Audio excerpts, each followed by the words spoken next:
Assalamualaikum warahmatullahi wabarakatuh. Yang terhormat Ibu Anissa Adiwana Putri selaku dosen mata kuliah Termodinamika Kimia.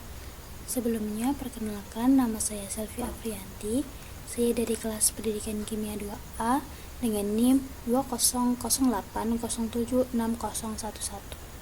Pada video ini saya akan menjelaskan materi tentang persamaan Nernst. Yang pertama,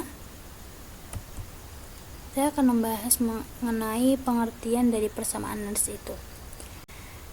Nah, dalam sel volta pada pengukuran standar, pasti digunakan konsentrasi yang sama pada kedua gelas kimia, yaitu pada anode dan katode.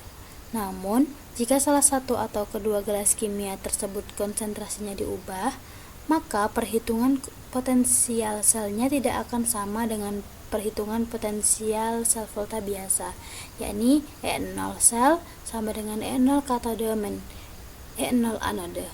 Jadi, persamaan Nernst adalah persamaan ketika konsentrasi dan tekanan pada kedua elektrode, yakni anode dan katode, berbeda jenis pada kedua elektrode.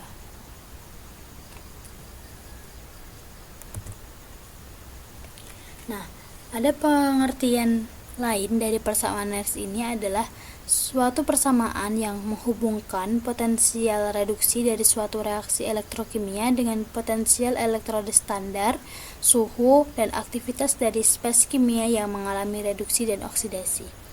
Nah, nama dari persamaan Nernst ini diambil dari seorang kimiawan fisik asal Jerman yang merumuskan persamaan ini, yaitu Walther Nernst.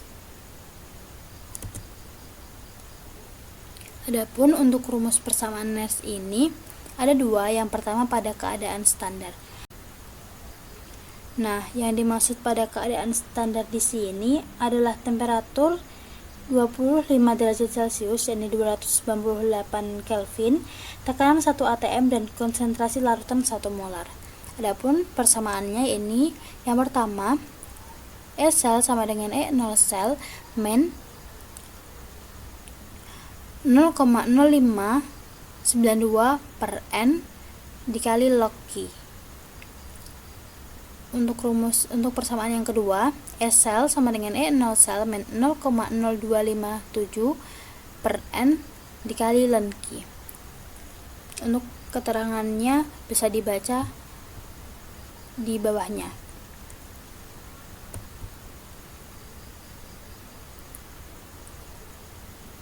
Nah, untuk rumus persamaan Nernst yang kedua, yakni apabila larutan tidak dalam keadaan standar.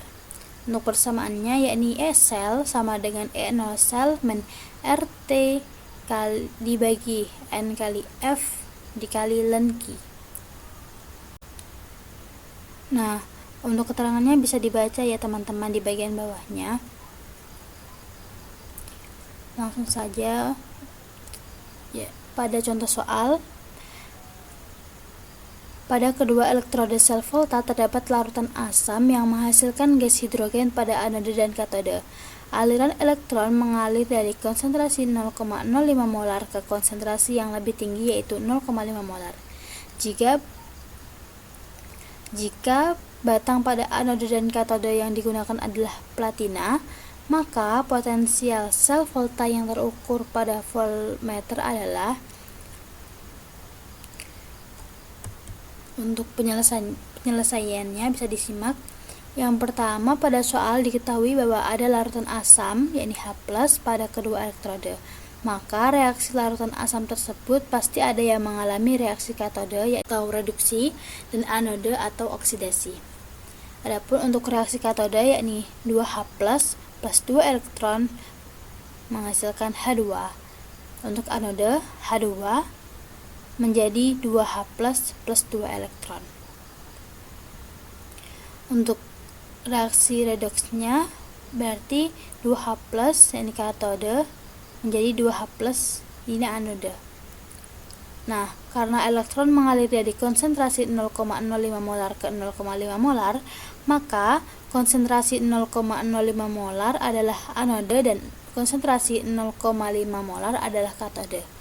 Kok gitu? Ya karena aliran elektron itu dari anode ke katode pada sel volta.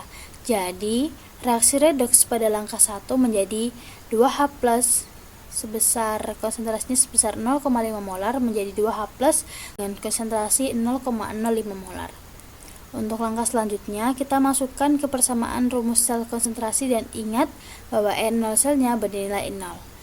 S sel sama dengan 0 min 0,0592 dibagi N dikali log Q. Sehingga setelah dihitung didapatkan hasil sebesar 0,0592. Jadi jawabannya adalah B. Begitu ya teman-teman. Sekian pemaparan materi dari saya. Kurang lebihnya mohon maaf. Wassalamualaikum warahmatullahi wabarakatuh.